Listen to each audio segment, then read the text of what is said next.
Flyweight fight between Alex Perez and Manel Kape or Kape. I still don't know how to say that after I just say cop. I don't know if that's right or not, but Manel Kape. Minus 162 for Kape, plus 162 for Perez. Over under 2.5 rounds, plus 133 for the over, minus 133 for the under. Alex Perez, man, he's had a tough run as far as fights go. I mean, he's had so many canceled bouts. Two of them since his last fight against Albazi and Kai France. Lost to Pantoja, had 6 canceled bouts in between his Figueiredo-Pantoja fight, and then another one before that. So he's lost 2 in a row. His last one was against Jussier Formiga, which he had knocked him out with the leg kick in the first round, and then a win over Jordan Espinosa where he submitted him in 2020. So he's 2-2 since 2020 with a bunch of canceled bouts. For Kape, he's looked pretty good as of recently. He's been pretty active as well. I guess not completely active. He had a couple canceled bouts as well, but fought last December and got the win over David Dvorak. Pretty dominant win there against another ranked contender. So he's coming in with some momentum. 3 straight wins for him. Came into the UFC, lost his debut to Pantoja. That's kind of a pretty rough draw for a debut. Lost to Nicolau, but since then's turned it around. A great kickboxer, sometimes can be a little hesitant on the feet or just doesn't throw as much as we would expect. Alex Perez, a good all-around game. He'll mix it up. He'll mix in some takedowns. Powerful on the feet. Obviously good leg kicks with that leg kick KO.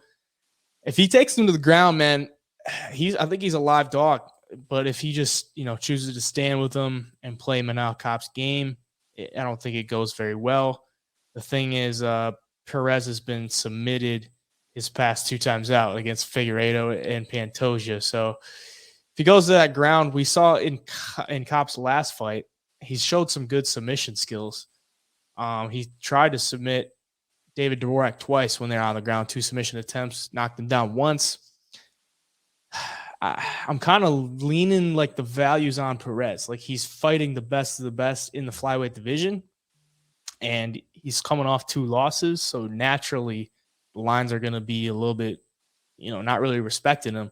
And then you look at Manel Kape, 3 straight wins, one of those being a first-round KO.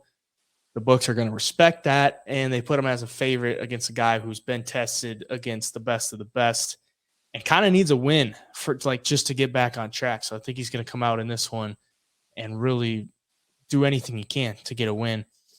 So I'm going to take Perez for the pick, and I'll keep an eye on him as the week goes on. What do you think?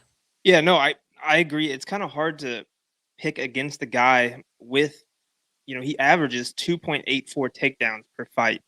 And I think he's going to have to use that if he wants to beat Manel Kape. I mean, Kape is good on the feet. He's powerful. So it's not like you're going to want to stand in the pocket and trade with Kape. But at the same time, I look at the stats, and Kape lands 4.46 significant strikes per minute, and he gets hit with nearly 4. So, I mean, he gets touched up too at times.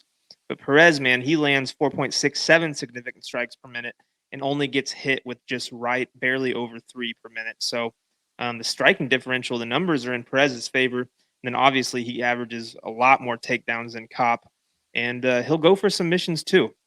So as a live dog, you look at those numbers and you think either there's a big skill gap I'm missing, or maybe the dog is the play here. And if he's going to be that big of a dog, I don't see how you could trust Manel Kape as being at those odds, at least, even on a parlay, anything like that. I mean, this is a fight that we could very well see an upset.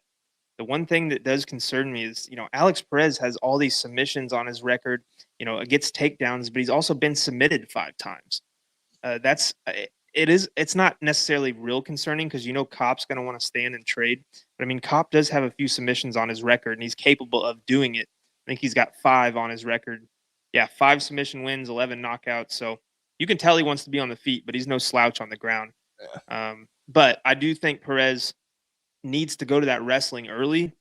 He needs to get a takedown or 2 just to put it in Kape's mind, kind of give him something to think about on the feet.